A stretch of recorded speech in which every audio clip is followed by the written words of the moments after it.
He expected a black-edged letter announcing the inevitable failure of his latest solution.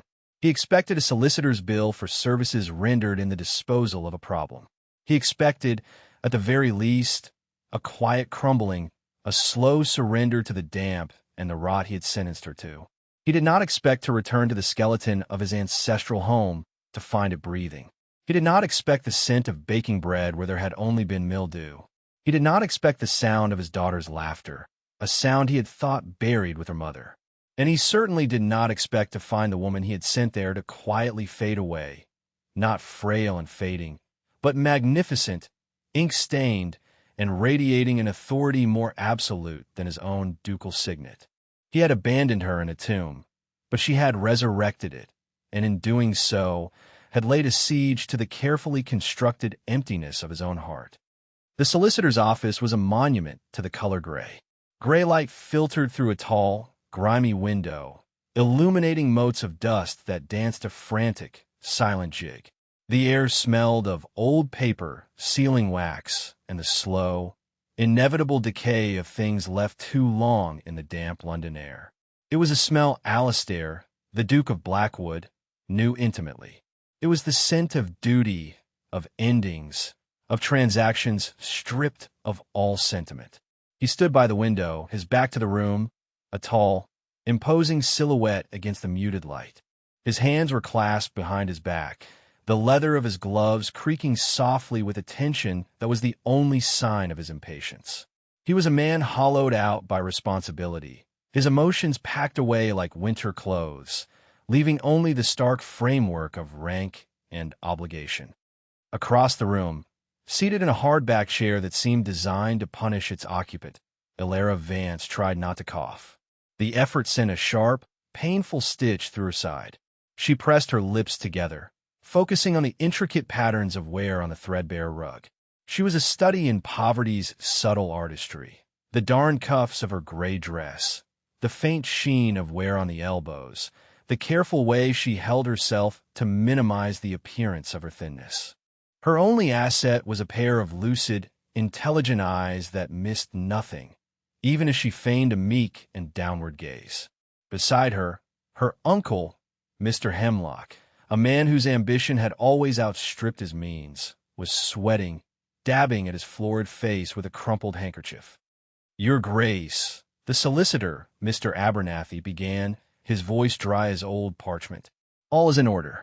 The contract is quite clear.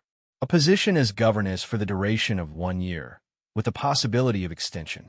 The remuneration is, as you can see, exceedingly generous." He gestured a desiccated hand towards the document on the mahogany desk that separated them all like a vast, polished chasm. Alastair did not turn. His voice, when it came, was low and resonant, a sound that seemed to absorb the light from the room. "Is she capable?" The reports I received mentioned a delicate constitution.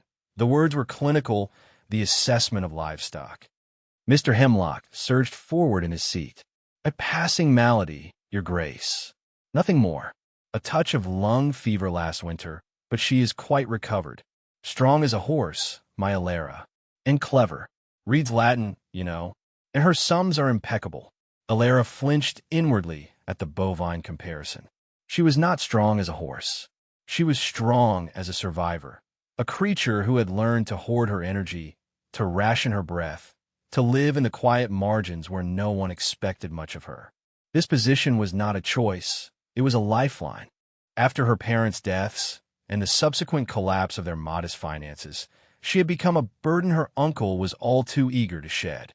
A governess post was respectable, but a post so far from London, for a duke known for his reclusive and grim nature, for a child no one ever spoke of, it smelled of banishment. "Her health is not my primary concern," Alastair said, finally turning. His face was all sharp angles and shadows, dominated by eyes the color of a winter storm. They swept over Ilara with a dismissive chill, cataloging her frail appearance without a flicker of sympathy. "My daughter, Clara, is difficult. She does not speak. The last 3 governesses fled within a month. I require someone who will not flee. I require quiet competence. I am paying for permanence, Mr. Abernathy. Or, at least, a convincing facsimile of it for a year. The subtext was brutally clear. He was paying her to disappear with his problem child. The generosity of the salary was not for her expertise. It was hush money. It was compensation for being sent to a place he clearly had no intention of ever visiting. She will not flee, Alara said. Her own voice surprised her. It was quiet, but it cut through the men's obsequious tones with the clean edge of a knife. Alistair's gaze sharpened, focusing on her for the first time. He saw not just a pale, thin woman, but a flash of defiance in those lucid eyes. A flicker of something hard and unbending beneath the worn gray wool. It was unexpected. It was, he decided, irrelevant. See that she does not, he said, his tone dropping back into dismissive authority. He turned to Abernathy. The funds will be transferred. A carriage will be ready for her and the child in the morning. I have matters of state to attend to. He did not mean matters of the British government. He meant the far more pressing and ruinous politics of his own crumbling estate finances and the ghosts of a war he could not leave behind. He walked towards the door, his boots making no sound on the thick rug. He did not offer a hand, nor a word of farewell to his new employee. As his hand touched the doorknob, he paused, his back still to her. The estate is called Blackwood Manor. It is in the north. It is remote. Another pause, pregnant with unspoken warnings. Do not trouble me with correspondence. Your duties are to the child, and the child alone. Is that understood, Miss Vance? Perfectly, Your Grace, Alara replied to his back. I am to be a ghost, tending to another ghost, in a house that is already a grave. He opened the door and was gone, leaving behind a vacuum that was quickly filled by her uncle's relieved, wheezing breaths. The transaction was complete. She had been sold. The journey north was a descent into a colder, wetter, grayer world. For 2 days, the carriage rattled and swayed, its iron-shod wheels churning through mud that seemed to be the land's very lifeblood. Alara sat opposite the Duke, a small, silent girl huddled by the window. Clara.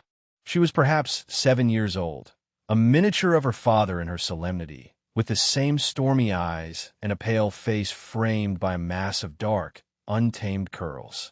She had not spoken a single word since a grim-faced footman had deposited her into the carriage.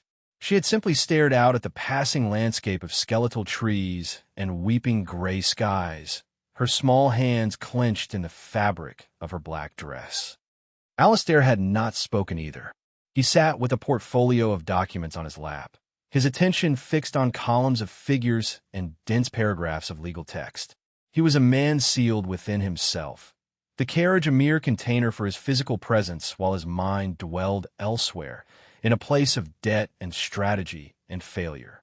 The air between the three of them was thick with a silence that was not peaceful, but heavy like an unfired cannon.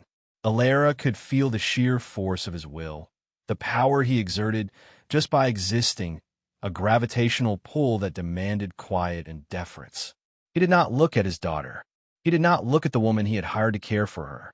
They were cargo being delivered. Alara watched him from beneath her lashes. She saw the exhaustion etched in the lines around his eyes, the tension in his jaw. This was not just a cold man, she realized. This was a man who was running from something, running so hard he had no energy left for kindness.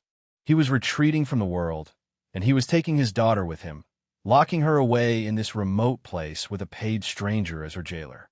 The injustice of it coiled in Alara's gut, a small, hot coal of anger in the chill of her circumstances. On the evening of the second day, they turned off the main road onto a rutted track.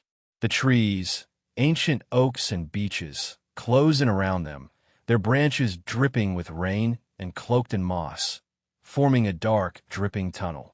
The carriage wheels sank deeper into the mud, the horses straining. It felt less like an approach and more like a trespass. Finally, through the mist and the relentless drizzle, the house appeared. Blackwood Manor was not a house. It was a carcass. A great, sprawling beast of gray stone.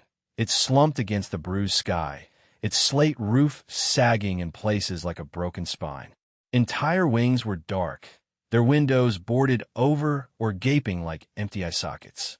Ivy, thick as a man's arm, crawled over the walls, choking the life from the stone, its dark leaves slick with rain.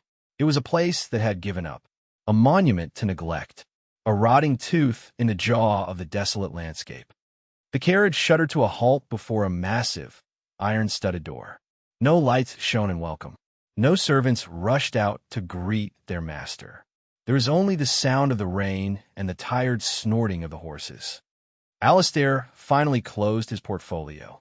"We have arrived," he stated, the words utterly devoid of warmth. The carriage door was opened by the grim-faced driver. Alistair stepped out first into the mud and the gloom. He did not turn to help Alara or his daughter. He simply strode towards a great door and pounded on it with his fist. After a long moment, bolts were drawn with a sound of screeching protest, and the door creaked open, revealing a sliver of oppressive darkness within. Alara gathered her meager courage in her small valise and helped the silent Clara from the carriage. The child's hand in hers was cold and limp. They stood for a moment in the sucking mud of the drive, the cold rain plastering Alara's thin cloak to her shoulders, and looked up at the monstrous facade of their new home, their prison. Alistair was already inside, a dark shape in the even darker hall. He turned back, his face a pale mask in the gloom. He was speaking to someone, a tall, severe-looking woman in black bombazine who held a single, flickering candle. The housekeeper. "Mrs. Gable, this is Miss Vance, the new governess. And my daughter, Clara." His tone was clipped, impatient. He was already shrugging out his wet greatcoat. "Another carriage will be here for me within the hour. I am returning to London." Mrs. Gable's eyes, small and hard as pebbles, flickered over Alara, taking in her damp clothes and worn boots with an expression of profound disapproval.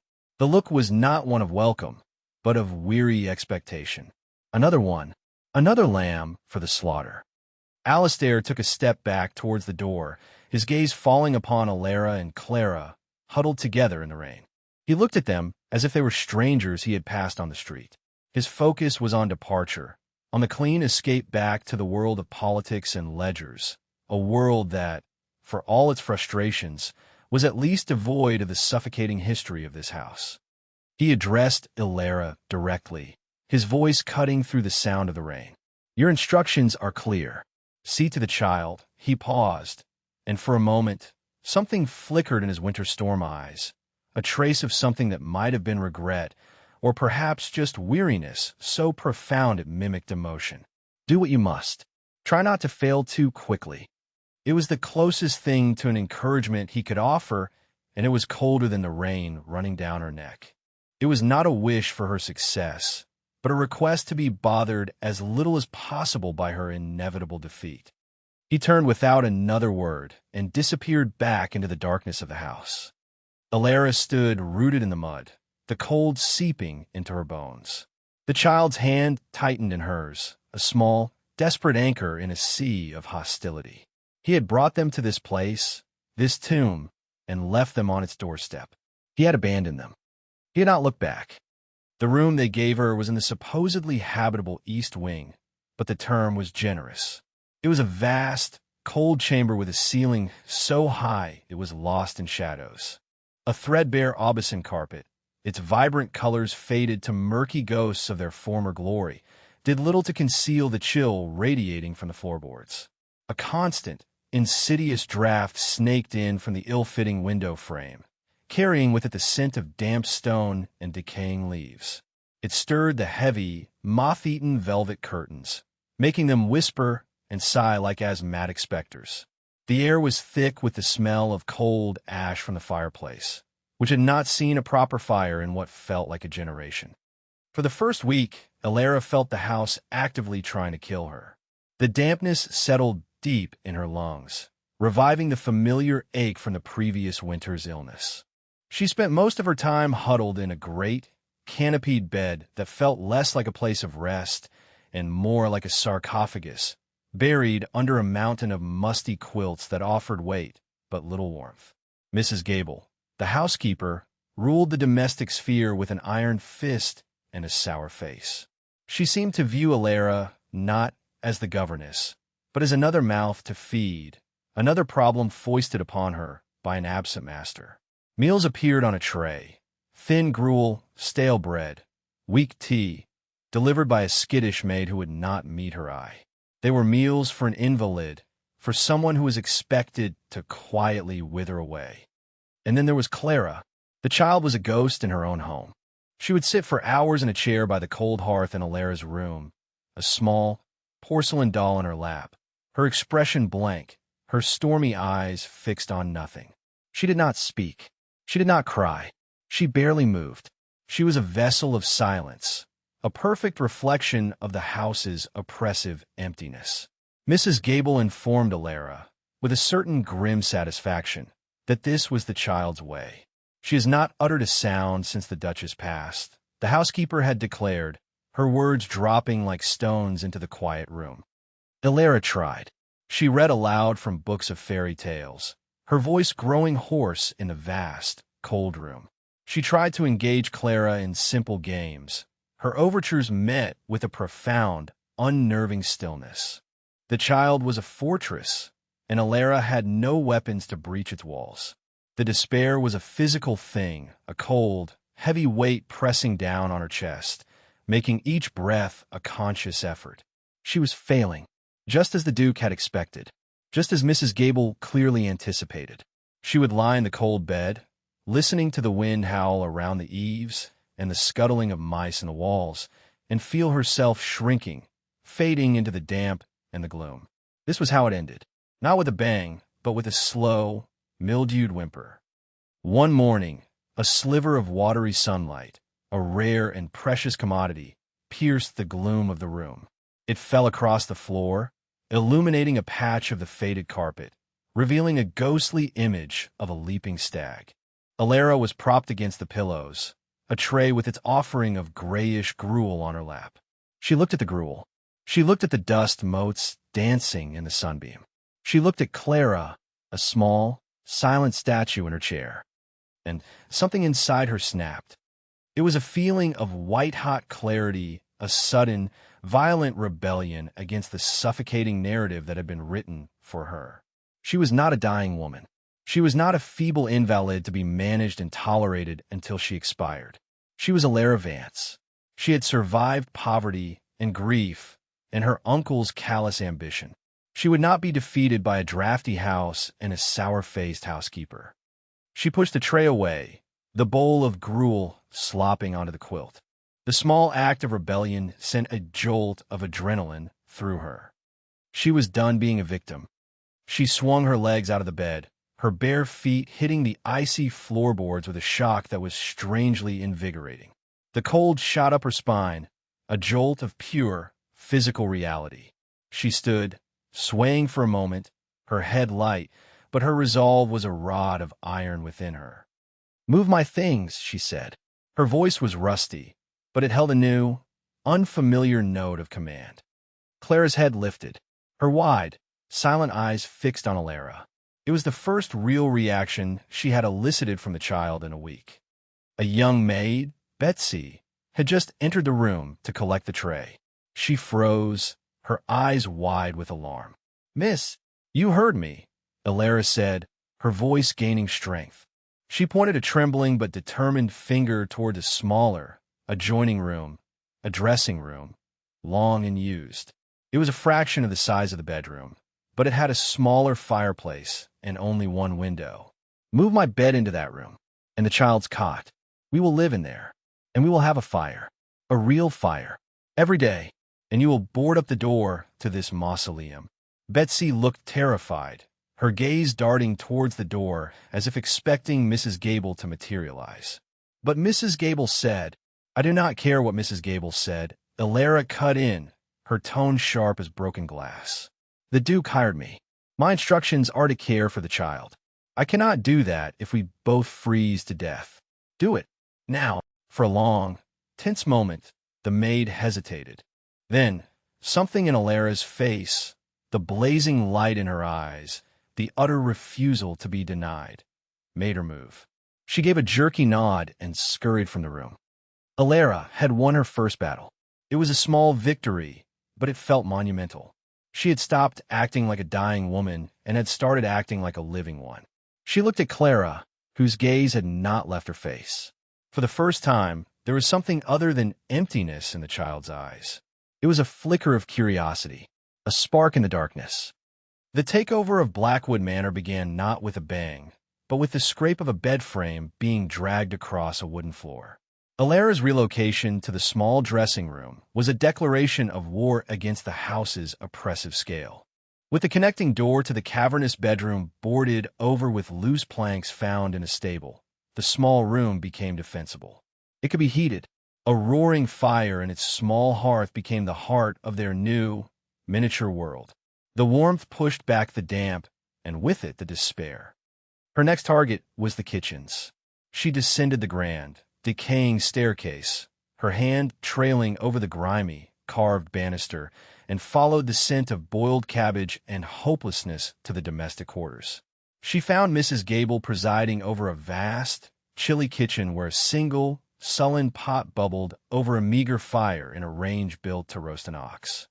"Mrs. Gable," Alara began, her voice calm and steady. "I require the household account books." The housekeeper turned, her face a mask of affronted dignity. "The accounts are the Duke's affair." "The Duke is in London," Alara stated flatly. "I am here." His instructions were to care for his daughter. She cannot be cared for on a diet of thin gruel and stale bread. "I will see the books."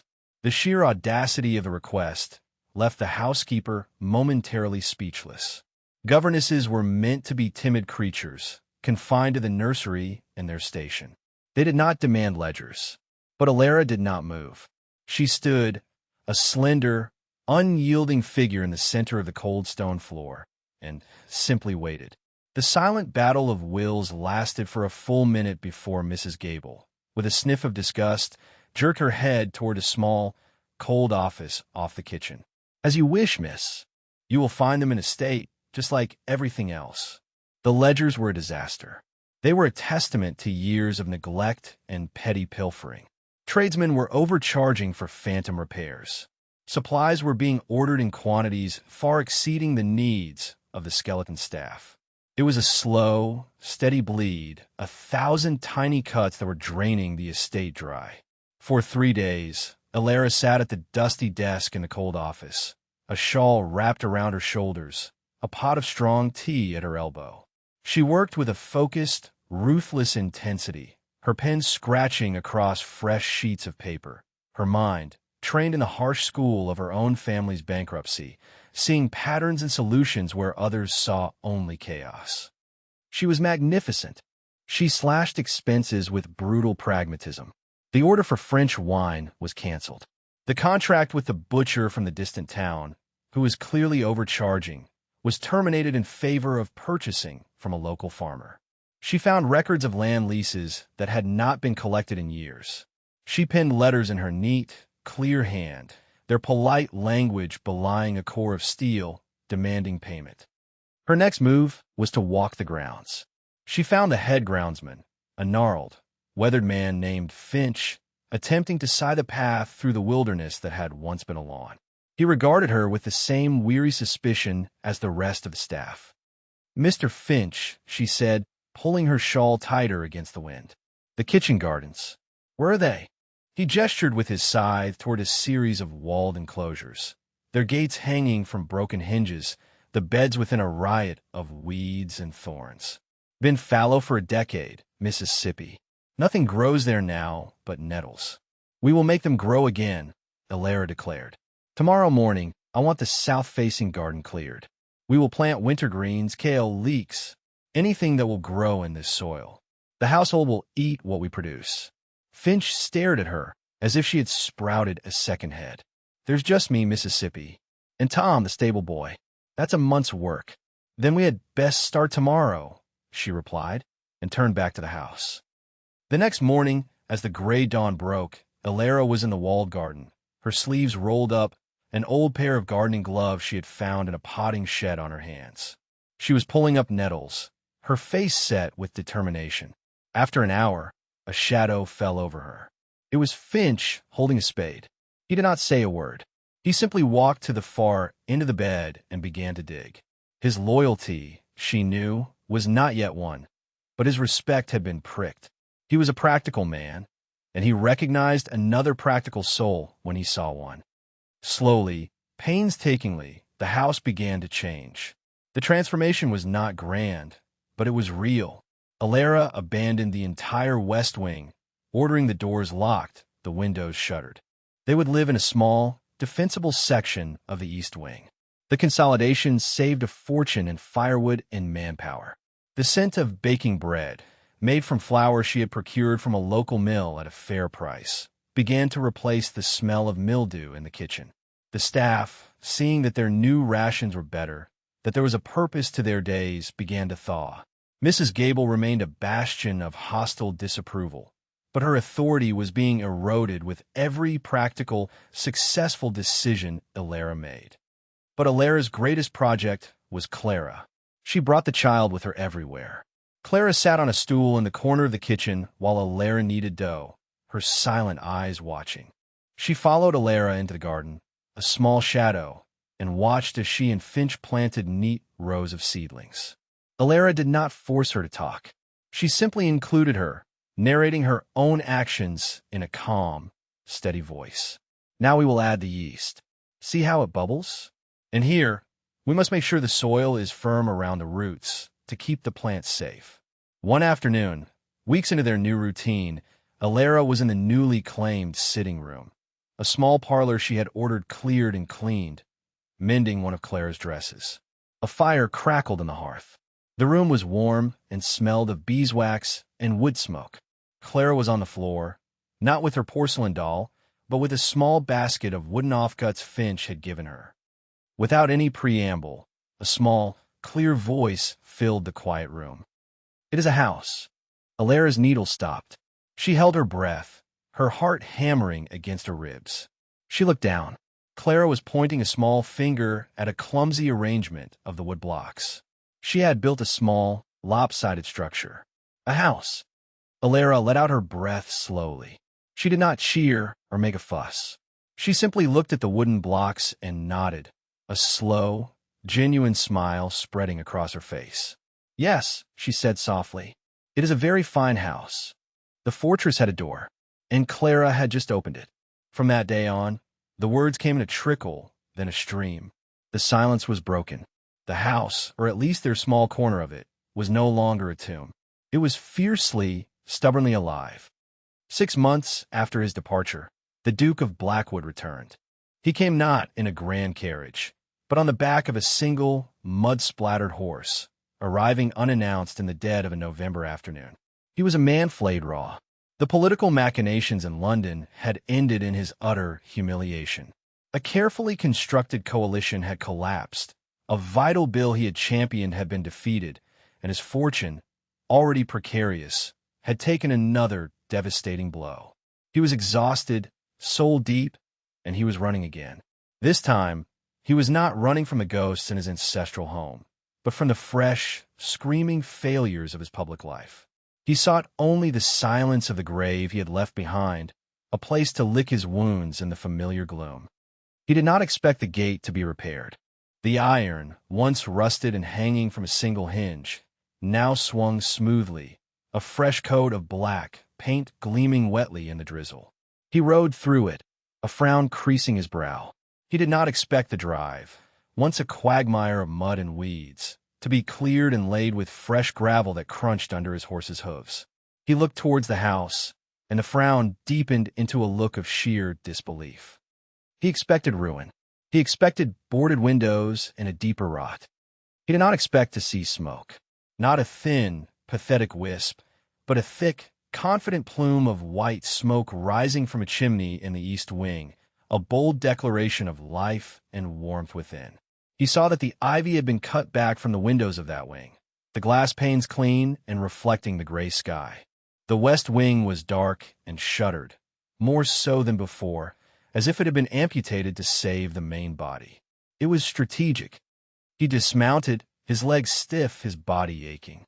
The great front door was shut fast, but as he approached, a smaller door, a servant's entrance to the side, opened. The stable boy, Tom, emerged, his face clean, his clothes patched but tidy. The boy's eyes widened in shock at the sight of the Duke. "Your Grace," he stammered, giving a clumsy bow. "Take my horse," Alistair said, his voice rough. He was too tired for pleasantries. He pushed past the boy and entered the house not through the grand, dead hall, but through a stone-flagged corridor. The air was not cold and musty. It was warm, and it smelled of beeswax and rosemary. And was that gingerbread? The change was so profound, so utterly disorienting, that he stopped, his hand bracing against the cold stone wall. It was as if he had walked into the wrong house, the wrong life. He followed the warmth and the scent, his boots echoing in the unfamiliar quiet. He passed the door to the main hall, which was sealed shut. He walked towards the east wing, towards the source of the life he could feel pulsing through this small, reclaimed section of the manor. He pushed open the door to what had once been a forgotten, dusty parlor. And there she was. The room was transformed. A large fire roared in the hearth. The furniture, though worn, was polished and arranged for comfort. Shelves had been erected, filled with books. And in the center of it all, at a large desk salvaged from some other part of the house, sat Illyria Vance. She was not the pale, frail creature he had abandoned in the rain. Her hair was pinned up in a practical but not unflattering knot, with a few stray wisps curling around her face. There was a smudge of ink on her cheek and another on her collar. Her dress was simple, but it was clean and well-mended, and it could not conceal the new, confident set of her shoulders. She was bent over a large ledger, her brow furrowed in concentration, a pen flying across the page. She was surrounded by papers, by lists, by the tangible evidence of command. She looked up as he entered, her lucid eyes, no longer meek, widening first in surprise, and then narrowing with a cool, appraising light. She was not intimidated. She was magnificent. Alistair stood in the doorway, dripping rain onto her clean floor, a ghost at the feast of his own life. The shock rendered him momentarily speechless. He could only stare. Finally, he found his voice. The words that came out were blunt, accusatory. "You're alive." A small, wry smile touched Illyria's lips. She put down her pen, her movements deliberate, unhurried. She was not a servant caught by the master. She was a queen in her throne room, disturbed by an intruder. "I apologize for the inconvenience, Your Grace," she replied, her voice laced with a dry, cutting wit that he had not heard in the solicitor's office. "I did try to fail, as you suggested, but I found it dreadfully boring." The sheer, unmitigated audacity of her response struck him like a physical blow. He had expected deference, or fear, or at the very least a flustered explanation. He had not expected sarcasm. He had not expected to be treated like an interruption. Before he could formulate a reply, a small figure barreled into the room, her face alight with excitement. "Illyria, Finch says the new cold frames are ready," and he caught the mole that was eating the carrots. It was Clara, his daughter. She was not a silent doll. Her cheeks were pink, her eyes were bright. She was vibrant and alive, and she was speaking. Chattering, even. She skidded to a halt when she saw him, her smile faltering, a flicker of the old fear returning to her eyes. "Papa," she whispered, the word unfamiliar in the warm air. Alistair looked from the vibrant, healthy child to the composed, ink-stained woman at the desk. He had left behind a tomb for two ghosts.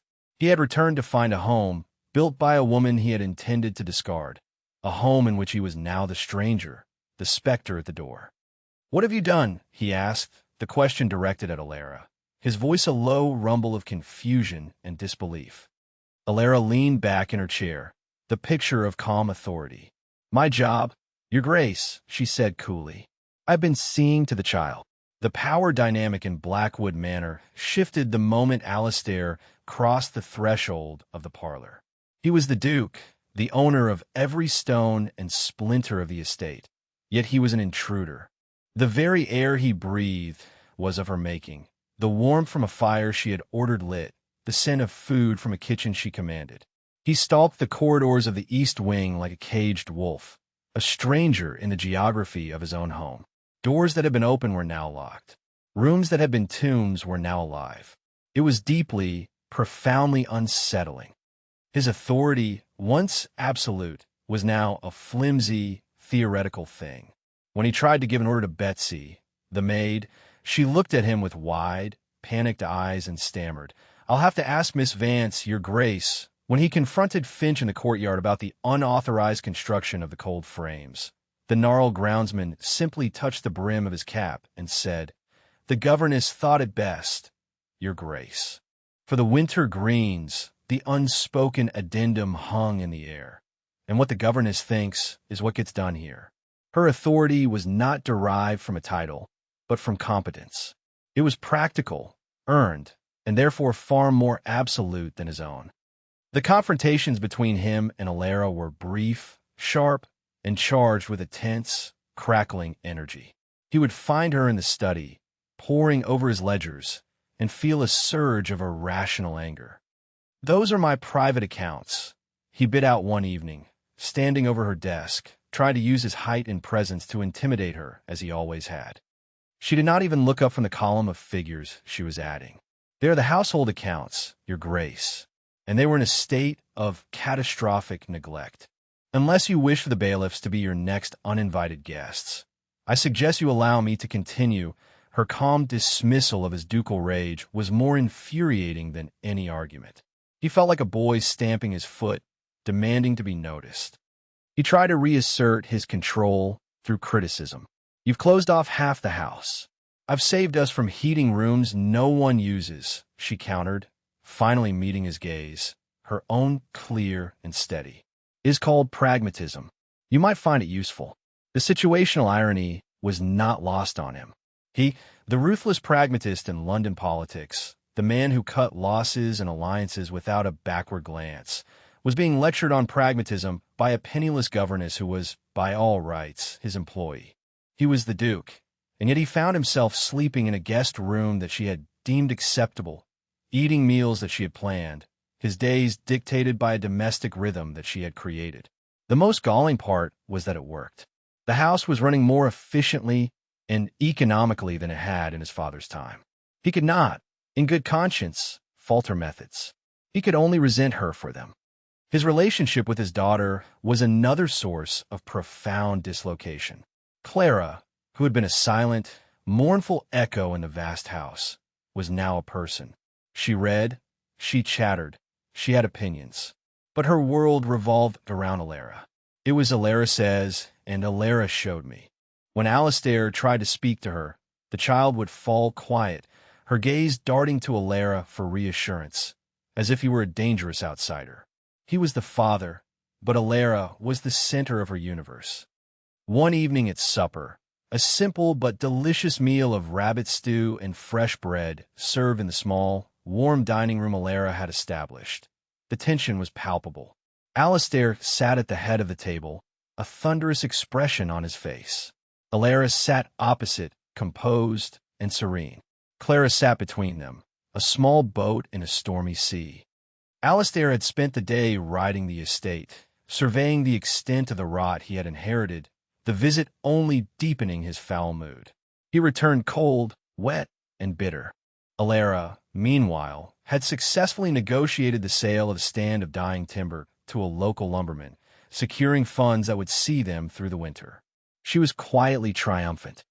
The storm that had been threatening all day finally broke. A crack of thunder rattled the window panes, and the rain began to lash against the glass.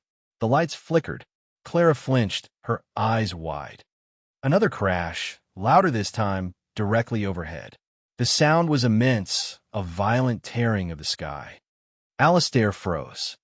His fork clattered onto his plate. The color drained from his face, leaving it a waxy, corpse-like gray. His eyes, fixed on the window, lost their focus, the pupils dilating. The sounds of the dining room, the crackling fire, the ticking clock, the rain, faded away, replaced by a different, older cacophony. The scream of cannon fire, the whistle of shot, the roar of men and the thunder of hoofs. The smell of blood and damp wool and gunpowder filled his senses, as real as the stew growing cold in front of him. His hands, resting on the table, began to tremble violently. He was not in Blackwood Manor. He was back on the muddy fields of the continent. The rain was a torrent of blood, and the man next to him was screaming, his face a mask of agony. "Papa." Clara's voice was a small, frightened whisper. Alara saw it instantly. This was not anger. This was not ducal pride. This was a man breaking apart. The carefully constructed armor of the Duke of Blackwood had shattered, and the haunted, traumatized soldier beneath was laid bare. He was drowning, lost in a memory she could not see but could feel in the sudden, terrifying vacancy of his eyes. She rose from her chair, her movements swift and silent. She put a calming hand on Clara's shoulder. "It is just a storm, my dear. Why don't you go with Betsy and have her read you the next chapter of your book? I will be there shortly." Clara looked from her father's terrifying stillness to Alara's calm face and nodded, scurrying from the room as if fleeing a monster. Now they were alone. Alistair had not moved. He was breathing in short, shallow gasps, his knuckles white where he gripped the edge of the table. Another clap of thunder, and a low, guttural sound escaped his throat, a noise of pure animal terror. Alara did not approach him with soft words or pity. Her pragmatism, the very quality he resented in her, was now her greatest weapon. Pity would be an insult. Sympathy would be a violation. He needed an anchor, not a nursemaid. She walked to the sideboard and poured a generous measure of brandy into a glass. She walked back to the table and set it down firmly beside his clenched hand. "Your Grace," she said, her voice low and steady, cutting through the phantom noise in his head. It was not gentle. It was a command. "Drink this." He did not respond. His gaze was still fixed on the horrors only he could see. "Alistair," she said, using his given name for the first time. The sound of it, spoken in her clear, commanding tone, seemed to penetrate the fog. His head jerked slightly, a flicker of awareness in his eyes. "The fire needs another log," she stated, as if they were merely discussing household chores. "The wood is wet. It will be difficult to light." She was giving him a task, a simple, physical problem in the here and now, a lifeline to pull him out of the drowning past. She was not treating him like a broken man, but like a man who was momentarily incapacitated. He stared at her, his breathing still ragged. He saw not pity in her eyes, but a clear, unwavering expectation. The expectation that he would pull himself together. He looked from her face to the brandy, then to the fireplace where the flames were indeed beginning to falter. Slowly, with a tremor that shook his entire body, he reached for the glass. His fingers wrapped around it, the solid weight a grounding presence in his hand. He brought it to his lips and drank, the fiery liquid a shock to his system, burning away the ghosts of gunpowder and rain. He coughed, the sound raw and painful. He was still trembling, but his eyes were his own again. He was back in the dining room. The rain was just rain. The thunder was just thunder. He looked at Alara, who stood watching him, her expression unreadable but for the focused intensity in her gaze. She had not panicked. She had not fled.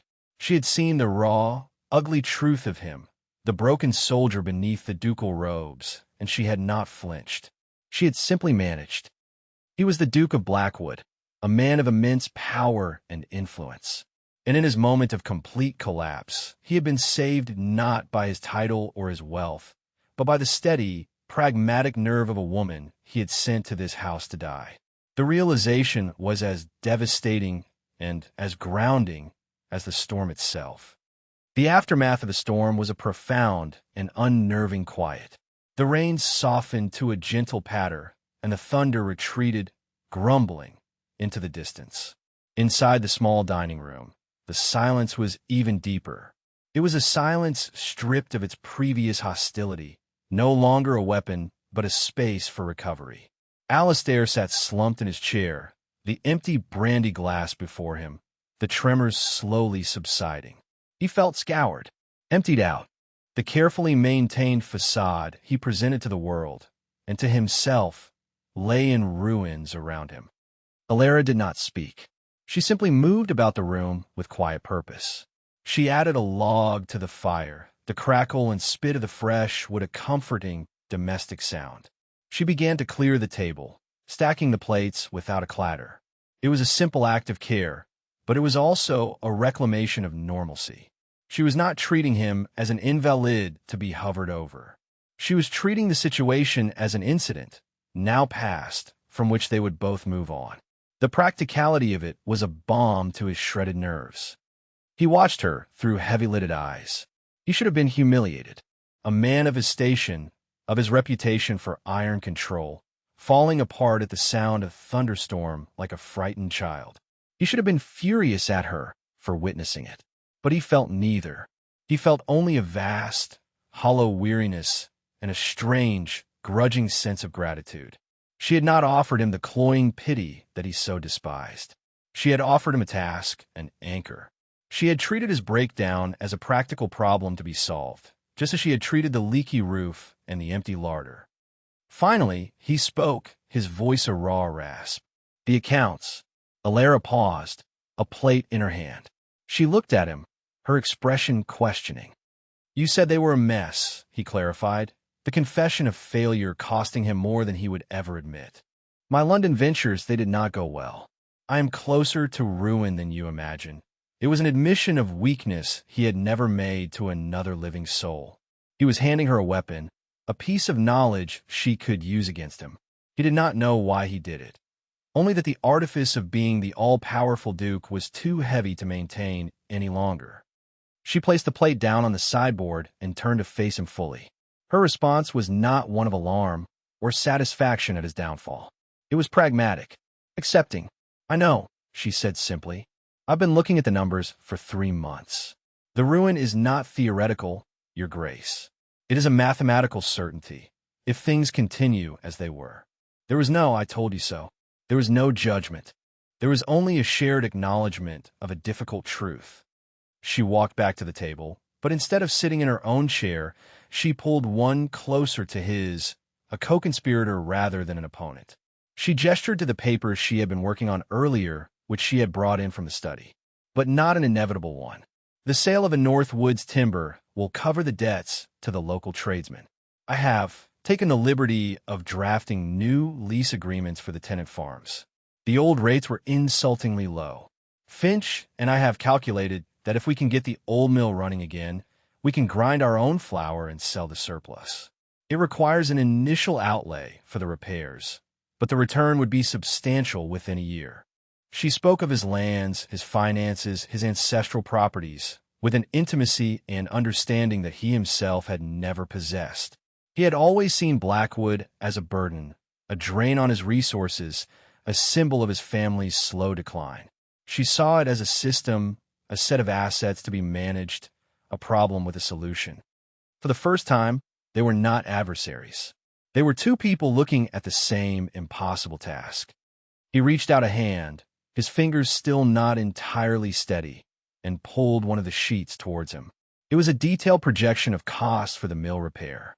Her handwriting was neat, her calculations meticulous. He, the Duke, had been playing with the fortunes of a nation in London, moving vast, abstract sums around on paper, and had failed spectacularly. She, the governess, had been calculating the price of millstones and bushels of wheat, and her logic was impeccable. The north wall of the mill is unsound, he heard himself say, his mind shifting from the battlefield of his memory to the practical problem before him. My grandfather wanted to repair it, but the cost was too high.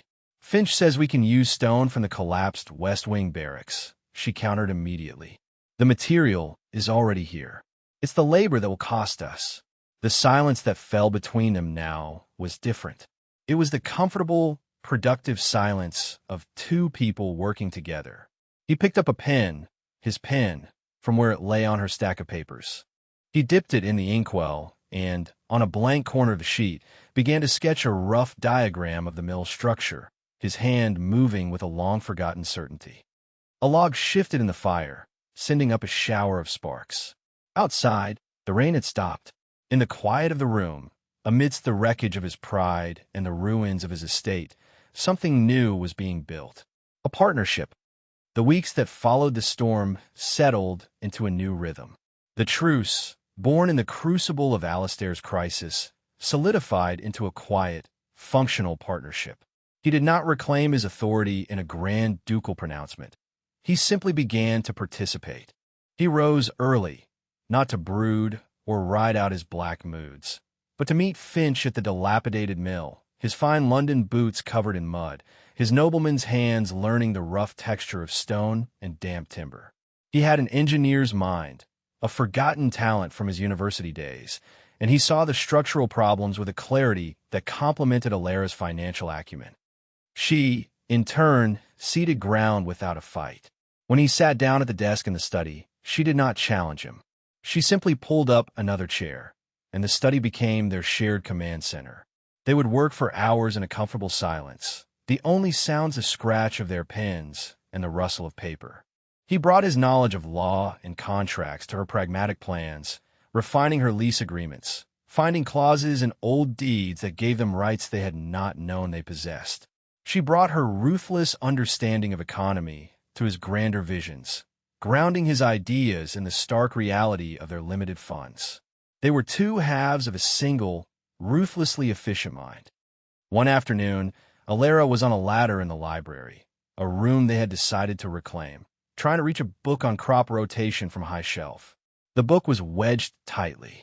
As she tugged, a cascade of dust and crumbling leather rained down, and she lost her footing.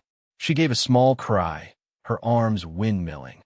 Before she could fall, strong hands gripped her waist, steadying her. Alistair had been in the corner, examining a map of the estate, and had moved with a soldier's swiftness. His grip was firm, impersonal, an act of pure physical support. But his hands were warm against the small of her back, and for a moment she was utterly still, her own hands braced against his shoulders. She could feel the solid strength of him, the heat of his body through the fabric of his shirt. It was the first time they had touched outside of that terrible night of the storm. It was not romantic. It was grounding, anchoring, a physical acknowledgement of the support they now offered each other. "Careful," he said, his voice a low murmur near her ear.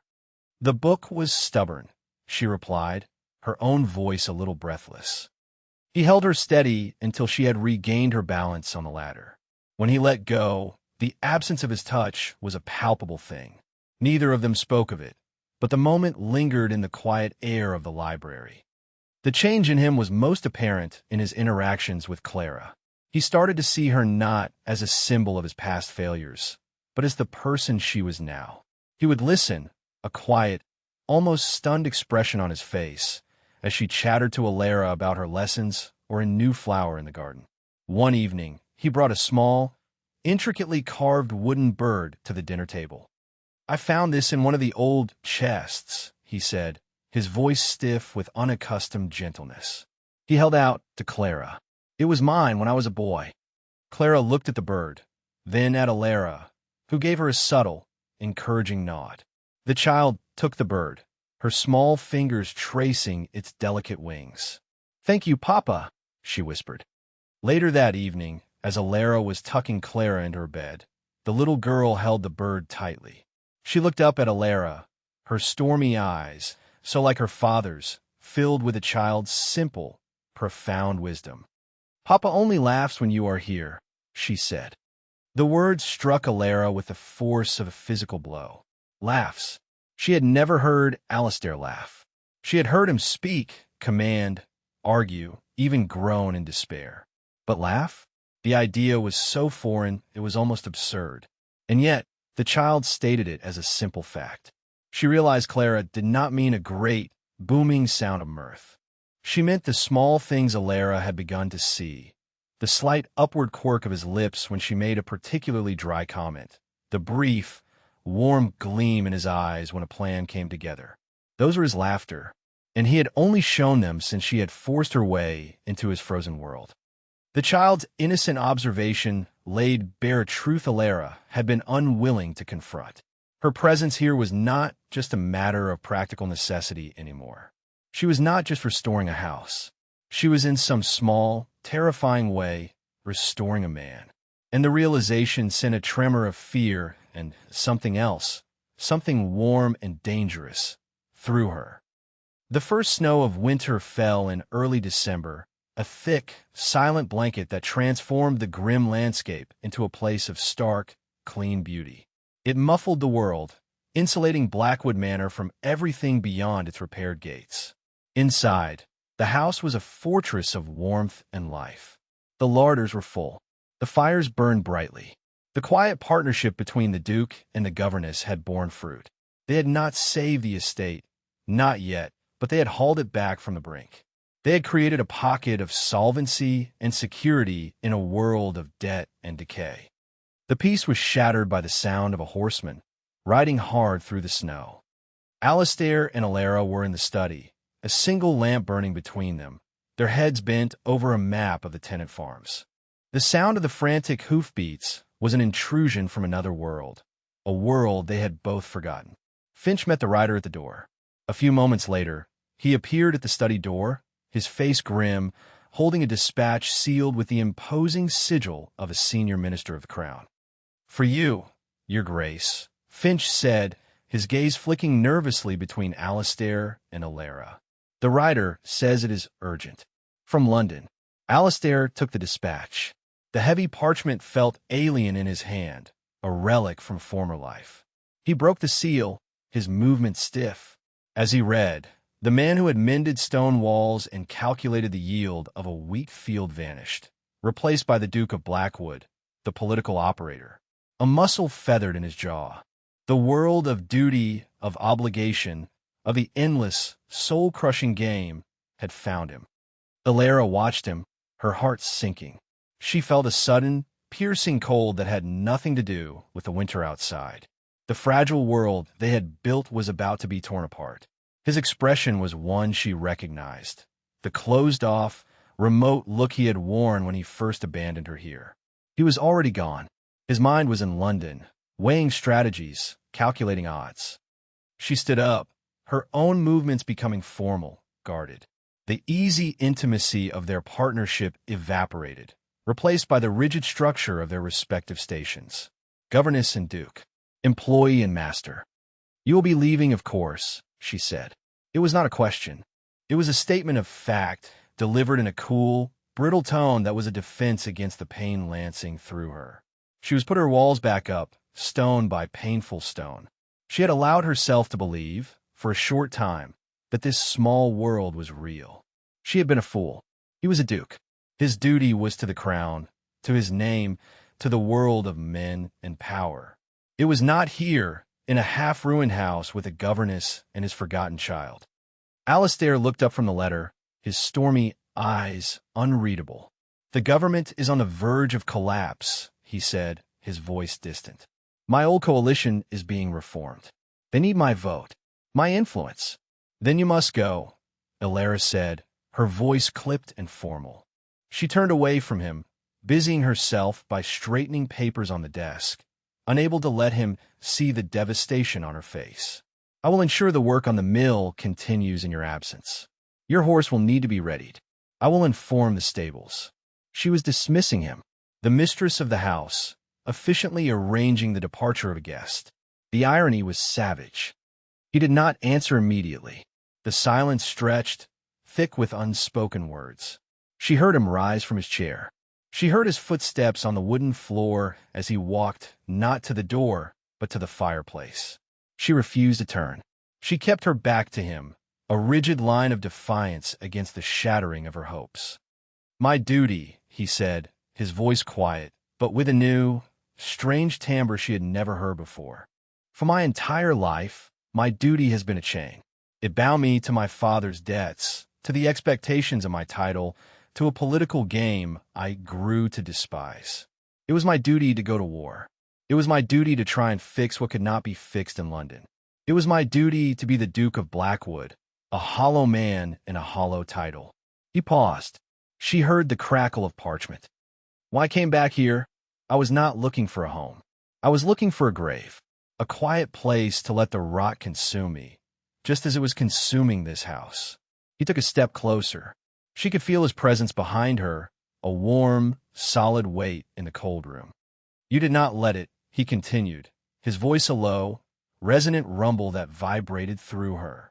"You fought the rot. You fought the damp and the decay and the despair. You built a life inside these broken walls. You did not do it with titles or influence. You did it with your own two hands, with stubbornness and courage and a brilliant, pragmatic mind. He was standing directly behind her now. She could feel the heat of the fire on her face and the heat of his body at her back. They don't need my vote in London, Alara. They need a number, a body to fill a seat.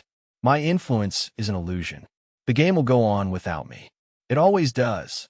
He held up the dispatch, and in the reflection of a small mirror on the wall, she saw him hold it to the flames of the fire. The wax seal melted. The corner of the parchment blackened, then curled, then caught, flaring into a bright orange flame. He held it until the fire licked at his fingers. Then he dropped the burning remains onto the hearth, where they crumbled into a black, weightless ash. He had rejected the world. He had burned the summons. My duty is no longer to the crown or to a ghost of title, he said, his voice thick with an emotion she could not name. My duty is here, to the home you have built, to the child you have saved. He paused, and his hands came to rest on her shoulders, turning her gently to face him. His grip was not impersonal this time. It was a claim. To you. He looked down at her, his winter storm eyes no longer cold, but blazing with a fierce, protective light. The last of her defenses, the carefully constructed walls of cynicism and self-preservation, crumbled into dust. The tears she had been holding back for months, for years, welled up and spilled over, tracking clean paths through the ink smudge that was still on her cheek. You are my home, Alara, he said, the words a simple, profound declaration. It was not a plea. It was a statement of fact, as true and as solid as the stone of the house around them. She did not reply with words. There were no words for the cataclysm of emotion that broke inside her. Instead, she leaned forward, collapsing the last few inches between them, and rested her forehead against the rough wool of his coat. She felt his arms come around her, pulling her close, holding her not as a duke holds a governess, but as a man holds the center of his world. He held her as if he would never let go. Outside, the snow continued to fall, burying the old world, the old duties, the old pains, under a blanket of pure, silent white. But inside the study, in the fortress they had built together, two broken people stood holding each other, no longer broken, but a permanent fixture against the coming winter in the heart of the house that was at long last fiercely alive and completely whole.